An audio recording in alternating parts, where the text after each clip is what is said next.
Daniel, desde tu escritorio en Londres, como gestor de fondos de inversiones, ¿cómo ves a México como destino de inversiones? México siempre, que incluso en algunos momentos muy complicados, siempre se percibe como una economía en la que hay unas enormes oportunidades. México es una economía que tiene un potencial de crecimiento espectacular. Es una economía que desafortunadamente no crece a su potencial. Es una economía que probablemente en épocas de expansión podría crecer 150, 170 puntos básicos más anualmente de lo que ahora mismo crece. Y por lo tanto es una economía en la que por un lado se percibe una gran oportunidad y por otro lado siempre se han percibido pues una serie de riesgos que son más bien internos, ¿no?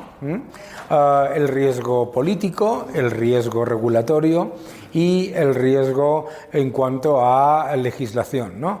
A mí me parece que, vamos, si nosotros nos planteamos ahora mismo un escenario de cómo está el mundo, si alguien tiene que poner dólares en Latinoamérica, México es un país privilegiado para invertir, porque por la población, por la calidad de las instituciones. ¿Estás hablando de inversiones financieras? Estoy hablando de inversiones financieras, por la calidad de las instituciones, por la complejidad y también por la calidad del sector financiero.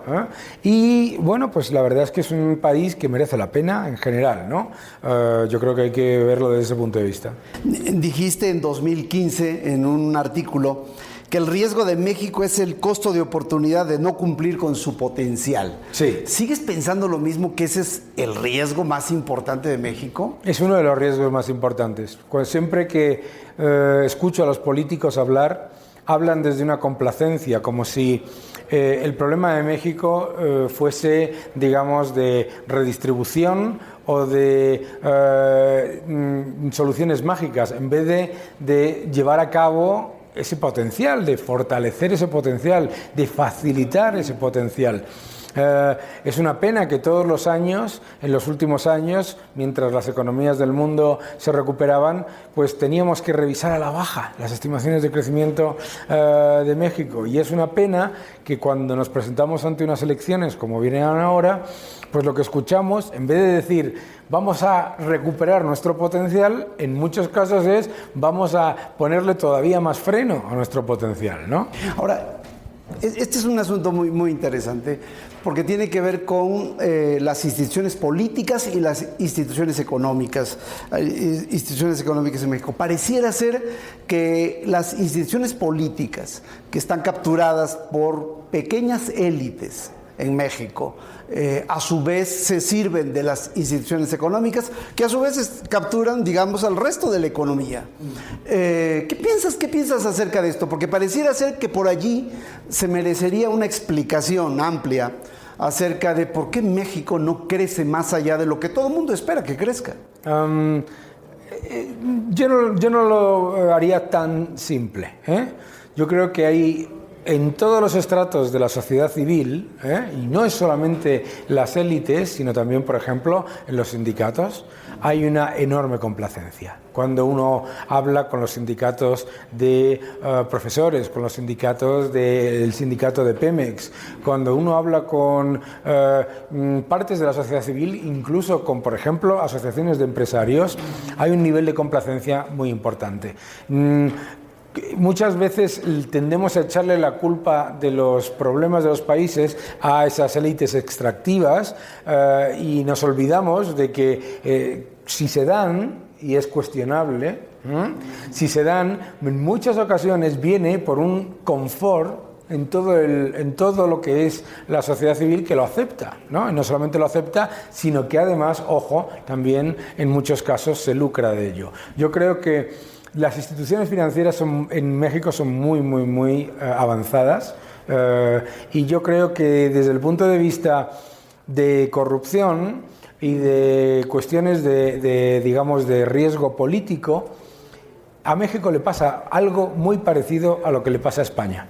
se utiliza mucho la corrupción como táctica política, es decir, como para utilizarlo como arma arrojadiza entre facciones distintas, pero no como algo que digas, oye, vamos entre todos a solucionar este problema, que cómo se soluciona, se soluciona con un poder judicial independiente, con poder y con capacidad de acción.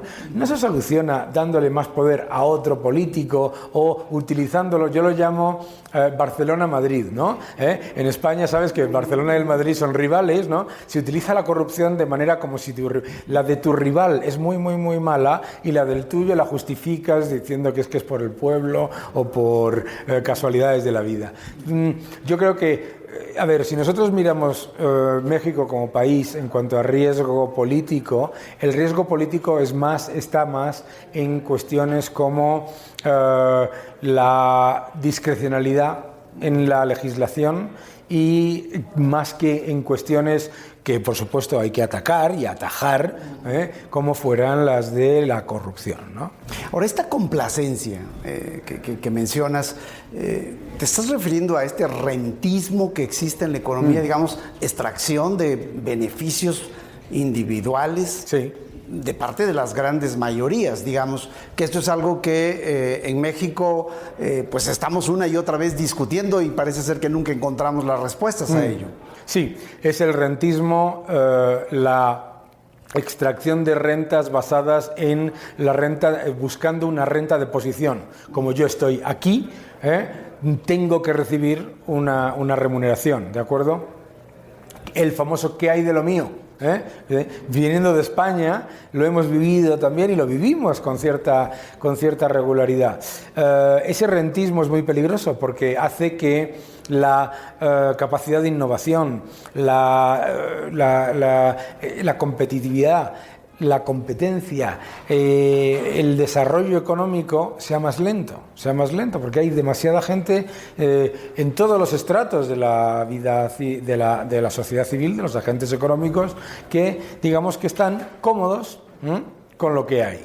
Y claro, se pierde mucho y entonces se habla de redistribuir, cuando el problema no es de redistribución, el problema es de creación de riqueza, ¿verdad?